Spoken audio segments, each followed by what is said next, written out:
Eu sou um pastor que foi abusado sexualmente, foi molestado sexualmente. Meu pai foi assassinado em São Paulo, como policial. Minha mãe, muito bonita e nova, começou a namorar rápido. Só que ela começou a namorar com um cara que aceitou a gente, mas nunca aceitou. Eu, na falta de um pai, queria que ele fosse meu pai. E aí começou um inferno na nossa vida. Ele era um homem bem nojento. Prendeu minhas mãos para trás, deitou em cima de mim e simulou.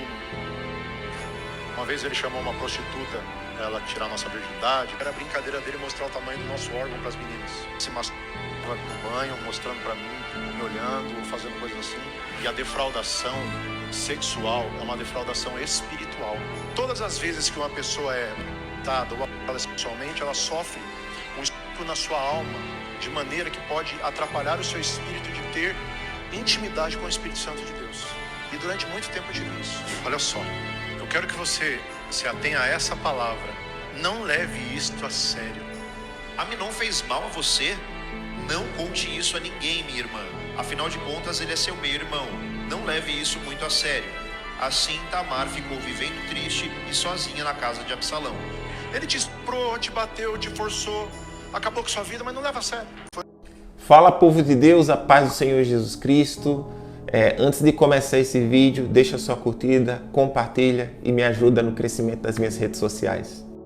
Eu gostaria de falar sobre a história desse pastor que sofreu vários, e eu vou falar de uma forma abreviada para que o algoritmo não caia, ABZO, né? E que isso trouxe várias consequências na vida dele, ou como na história da própria Tamar, que sofreu um ABZO do seu meio-irmão Aminon.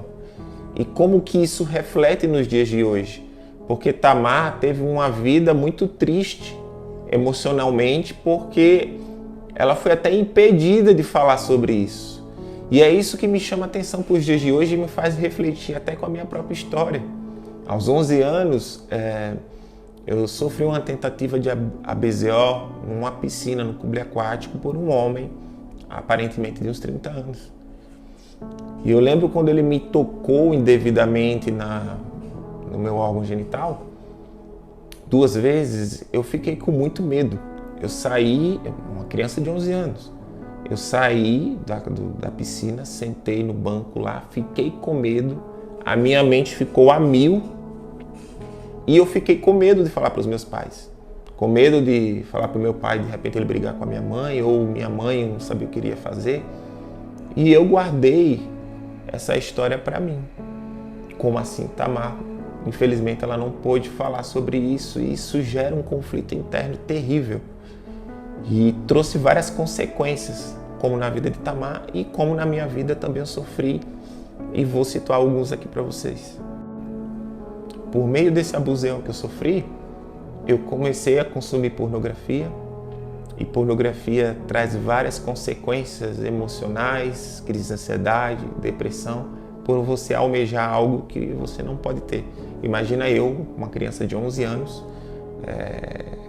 com um conflito interno por uma pessoa ter me tocado e aquilo não saía mais da minha mente e nem podia falar para ninguém. Então, isso começou a me gerar crise de ansiedade, depressão e uma certa necessidade, porque em alguns casos, pessoas que sofrem um ABZO, elas podem se sentir atraídas pelas pessoas que ABZO é elas, né? E isso aconteceu comigo. E como eu sofri bullying, infelizmente eu não tive meu pai tão presente, né? E não tive essa oportunidade de me abrir ou de ser ajudado nessa questão. Então isso trouxe uma carga emocional muito pesada na minha vida e problemas que me motivaram propriamente a homoafetividade. E eu não me amava.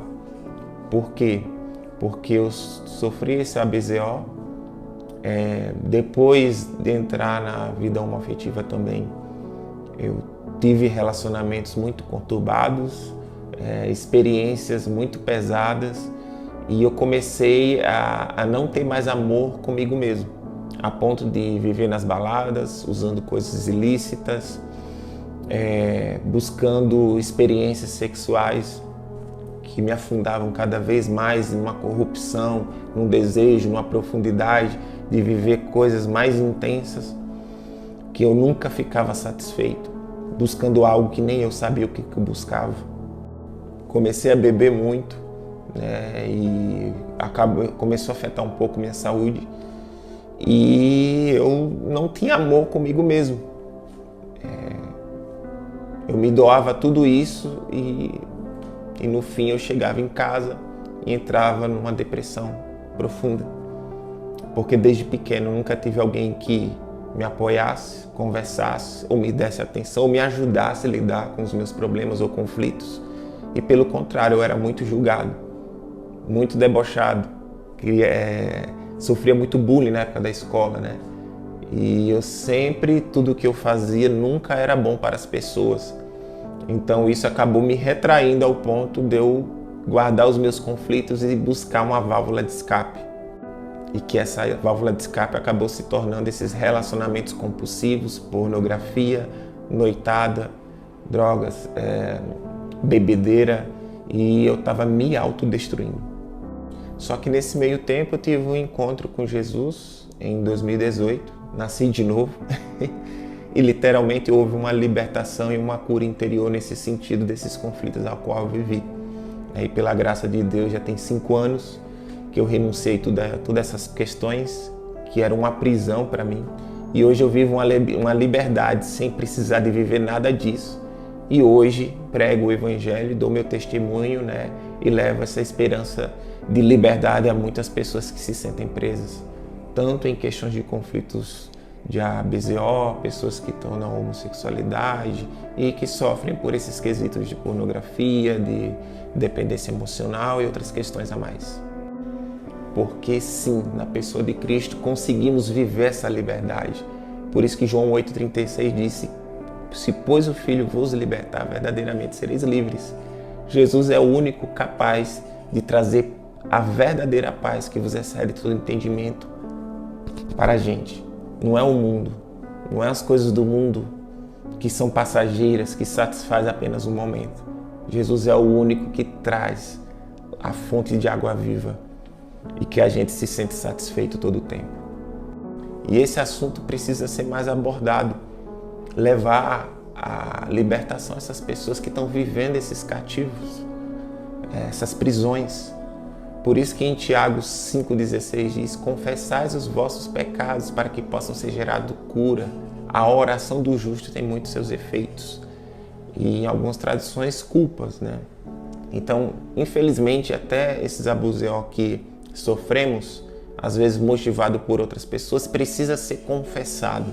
É bom você buscar uma pessoa que você confia, seja o seu pastor, seja o seu discipulador, o seu líder, pessoa que realmente você saiba que você pode se abrir e que essa pessoa também não vá falar nada a respeito da sua vida, mas que é necessário confessar essas culpas, esses pecados, para que possam ser gerado cura, e orar pela vida dessas pessoas para que o Espírito de Deus traga libertação e paz a esses corações e que eles possam ser libertos desse mundo cativo.